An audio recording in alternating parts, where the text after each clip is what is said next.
Hey, hope you're doing well out there. It's Dr. Matt here. I was sharing today with disc injuries some things you can do that may potentially help yourself. Now, keep in mind there's a little bit of anatomy with the spine and the nervous system. So if you can visualize it, times I find that helps as well, so you can know how to help yourself. And you'll see your lumbar spine in particular, we're going to talk about today down here. You have your lordosis, so the shape of this curve. And then throughout your day, you may go through periods of what we call flexion. So this way, this is the front of your body now, mind you. And you have all these cycles of flexion, in the thousands probably. And what you may find is things get irritated. And if you have a disc injury, some of this material may push back, and there's different types of disc injury. They may irritate the nerve to the point that you have numbness, tingling down the leg, back pain, and some other symptoms potentially. So what I want to share is what can you do right now and considerations moving forward. I really feel that, or when I think about patients who respond the best, many times those who practice their exercise address the nervous system and the spine and mechanics on how how they can help their body work better, typically fare really well. And one of the things that I like to think of is how can you train yourself to get into a little bit of extension, maintain that lordosis, whether it's getting yourself some support.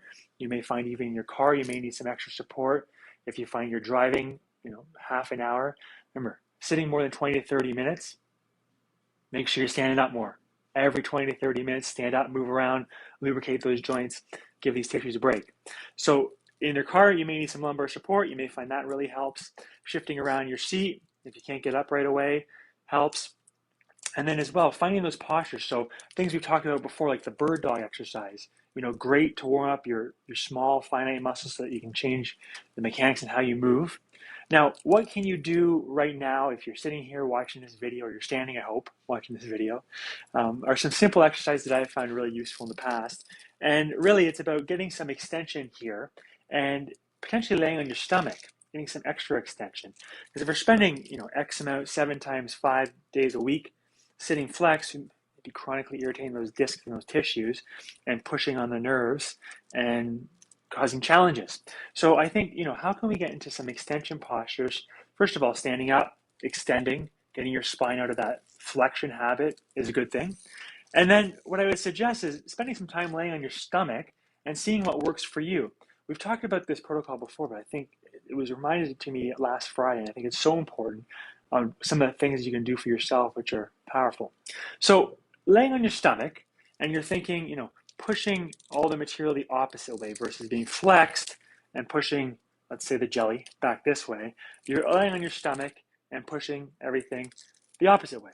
So when you're laying on your tummy, and these work really great for people with disc irritation, is you're laying on your stomach, but you're actually going to find a position that works for you. So you may have to shift your legs off to the left or the right and see how that goes. But I'll just lay like this, have people find what works for them, and they may find that if they shift their legs off to the right a little bit, it's relieving. It makes things easier. And they may shift to the left and they find, they give it a few seconds, a couple minutes, and they find things get better. So keep in mind, find the position that works for you, even trying to come up like this and back down, that extension. So you try that a couple times and get your spine into extension versus always finding yourself flexed forward like this. And when I think about the global picture, you got to address your compensation. It's going to be a factor above and below your mechanics. Help address the spine and nervous system for healing and health. And as well, consider the health of your hips, which we've talked about many times. But if you move better through here, leaning at the hips, so moving at this joint, versus doing one of these to lean over, you're going to save yourself some cycles of what we are calling flexion. Make things a little bit easier for you potentially. So keep that in mind. The cobra up into extension, lying on your stomach with your legs off to one side, or you may just find neutral works for you. But keep in mind, address the compensation, find postures of relief, stand up more frequently, and make sure your hips stay healthy, which, we have a number of other videos for how you can do that and help address the mechanics of how you move and help keep yourself on the right path to health and healing. Anyways, give those a try. Let me know how you make out. Or if there's anything else you'd like to hear, send me a note. And if you know someone who needs to hear this, or it's an idea for someone you thought of right away, please take a moment to send it to them so they can get some help too. Anyways, I will talk to you soon. Have yourself a wonderful day. Bye for now.